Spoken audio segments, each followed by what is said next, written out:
आज का हमारा टॉपिक है क्वाड्रेटिक इक्वेशन कि क्वाड्रेटिक इक्वेशन कौन सी इक्वेशन होती है और उसकी आइडेंटिफिकेशन क्या है। सबसे पहले हम ये देखेंगे कि क्वाड्रेटिक इक्वेशन की हमारे पास डेफिनेशन क्या है।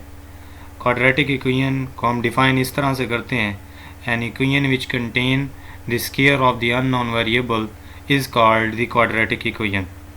ठीक है, और उसके साथ ही हम ये भी देखते हैं कि हमारे पास कि इसमें किस तरह से हम जो है इस इक्वेशन को जो है इसकी आइडेंटिफिकेशन करेंगे।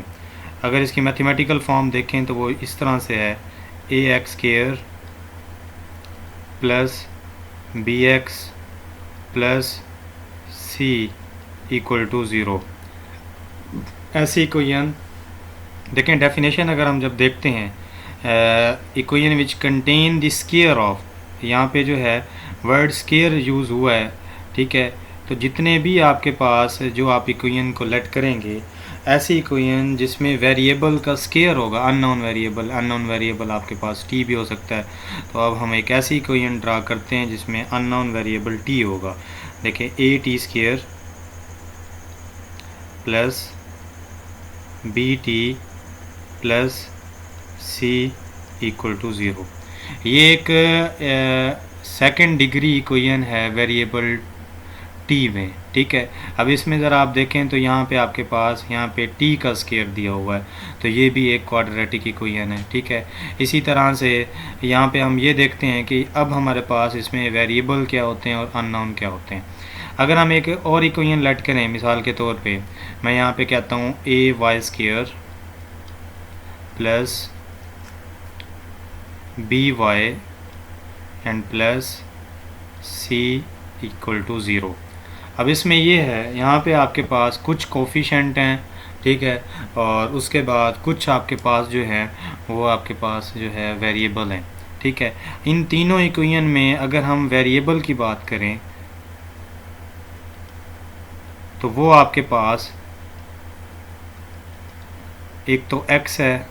ठीक है, इक्वेशन 1 से, इक्वेशन 2 से हमारे पास t है, और इक्वेशन 3 से हमारे पास जो है वो y है। ठीक है, अगर इनको हम कह देते हैं ये हमारे पास इक्वेशन फर्स्ट है, ये हमारे पास इक्वेशन सेकंड है, और ये हमारे पास इक्वेशन थर्ड है। ठीक है स्टूडेंट, अब आगे हम चलते हैं कि हम ये देखते हैं कि हमारे पास इसमें इस इक्वेशन में अब हम इस इक्वेशन को किस तरह से सॉल्व कर सकते हैं। मैथमेटिक्स में क्वाड्रेटिक इक्वेशन को सॉल्व करने के 3 तरीके हैं। तो इसमें सबसे पहले हम ये देखा करेंगे कि there are 3 technique to solve the quadratic equation. तो उसमें फर्स्ट जो आपके पास टेक्निक है वो है बाय फैक्टराइजेशन मेथड।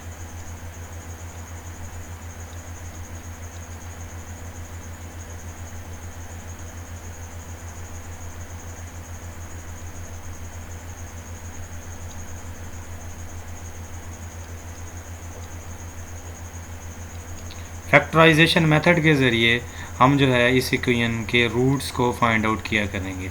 ठीक है, दूसरा मेथड है इसमें हमारे पास जो है बाय कंप्लीटिंग स्क्वायर मेथड।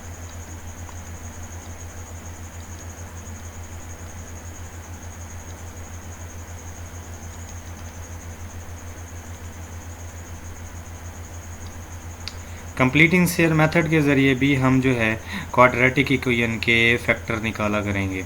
ठीक है, इसके रूट फाइंड आउट किया करेंगे, और वो रूट हम उसमें चेक किया करेंगे ये रूट जो है हमारे पास जो है ये प्योर हैं या ये आपके पास ये रूट इस इक्वेशन में इमेजिनरी हैं, वो हम बाद में इसको चेक किया करेंगे। उसके बाद तीसरे नंबर पे by applying the quadratic formula, ये तीसरे नंबर पे जो जिसके ज़रिए हम क्वाड्रेटिक इक्वेशन को सोल्व करेंगे बाय अप्लाइंग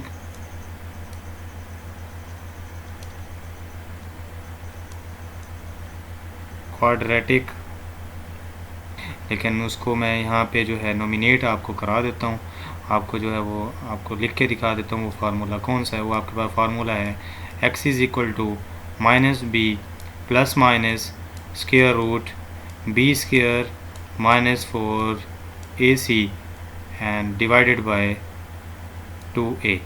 ये फार्मूला है जिसमें हम जो है जो हमारे पास क्वाड्रेटिक इक्वेशन के कोफिशेंट दिए गए हैं, जैसे यहाँ पे कोफिशेंट x का a है, ठीक है, x स्क्वायर का a है, x का a है और ये एक कांस्टेंट वैल्यू है, ठीक है।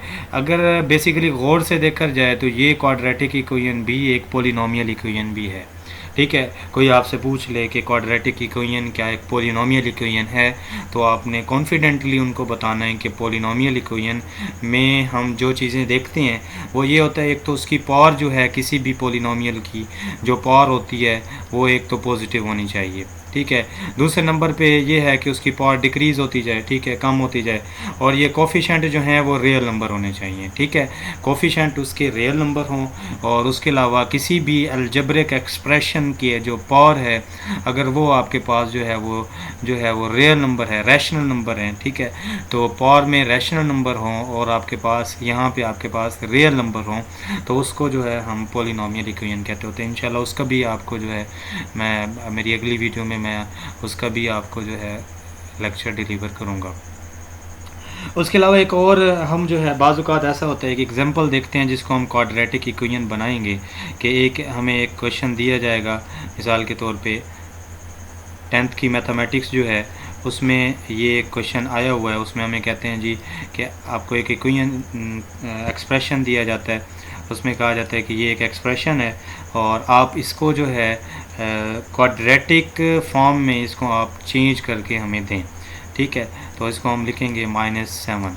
अब हम ये करते हैं जो हमारा पुराना मेथड है उसी के ज़रिए इसको सॉल्व करते हैं, हम इस वेरिएबल को इसके साथ मल्टीप्लाई करवाते हैं, ठीक है, और फिर उसके बाद इसको मल्टीप्लाई करवाते हैं, तो उसके बाद आपके पास जो है एक्सप्रेशन आपके पास है, सिंपल मल्टीप्लिकेशन है, आप यहाँ पे x लिखेंगे और आगे जो इनटू में आपके पास एक्सप्रेशन दिया हुआ है x-3 लिखेंगे, उसके बाद +7 और फिर आप लिखेंगे x-3, ठीक है, इक्वल टू आपके पास आ जाएगा -7।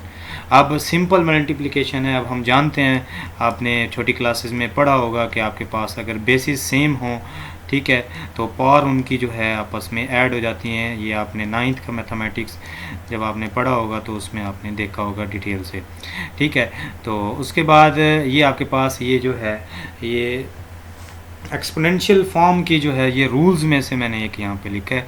उसके बाद अब हम इसे मल्टीप्लाई करवाते हैं, मल्टीप्लाई करवाने के बाद हमारे पास होगा x² बेसिस सेम है तो पावर्स ऐड हो जाएंगी, -3x and +7x and -21, 7 3 21 and equal to -7। Clear. उसके बाद फिर हम देखते हैं -3x एंड +7x, तो हमारे पास यहाँ पे एक्सप्रेशन ये जो आप देखें बड़ी वैल्यू में से हम उसको माइनस करेंगे तो यहाँ पे आपके पास +4x बाकी रह जाएगा, और उसके बाद यहाँ पे आपके पास 21 है और ये इस तरफ आके +7 हो जाएगा इक्वल टू 0, ठीक है। उसके बाद फिर हम 21 में +7 करते हैं तो बाकी जो आपके पास एक्सप्रेशन बचता है वो ये होता है x² एंड +4x एंड -14, ये आपके पास एक एक्सप्रेशन बना है which is the required quadratic formula, ठीक, क्वाड्रेटिक एक्सप्रेशन सॉरी, ठीक है। तो अगर हम जनरल फॉर्म देखें, अगर जनरल फॉर्म में हमारे पास क्या होता है ax² + bx + c equal to 0। अब देखें ये इनकी ये जो है कंप्लीट एज इट इज़ इनकी जो है फॉर्म बन गई है कि आप जो है यहाँ पे आपका एक्सप्रेशन हाईएस्ट पार्ट जो है इक्वेशन की वो 2 है, ठीक है, फिर डिक्रीज़ हुई, फिर यहाँ पे कांस्टेंट वैल्यू है। अब एक और चीज़ मैं आपको एक और कंसेप्ट भी बता देता हूँ कि आपके पास एक और चीज़ जो है आप याद रखेंगे, प्योर क्वाड्रेटिक क्या होती है। एक प्योर आपके पास क्वाड्रेटिक इक्वेशन होगी, ठीक है, उसके बारे में भी आपको पता होना चाहिए।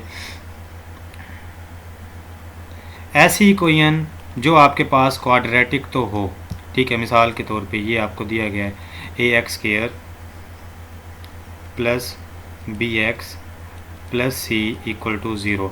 अगर इसमें हम b = 0 पुट कर दें, ठीक है, b = 0 पुट करने के बाद आपके पास जो एक्सप्रेशन बनेगा वो आपके पास जो है वो क्वाड्रेटिक होगा। एक और बात हमेशा याद रखेंगे कि ऐसी इक्वेशन यहाँ पे अगर ये इक्वेशन है, एक बात हमेशा आप, ये कंडीशन है, ये ए यहाँ पे ज़ीरो ना हो। अगर ए यहाँ पे ज़ीरो हो जाता है तो ये क्वाड्रेटिक इक्वेशन आपकी नहीं रहेगी, ठीक है।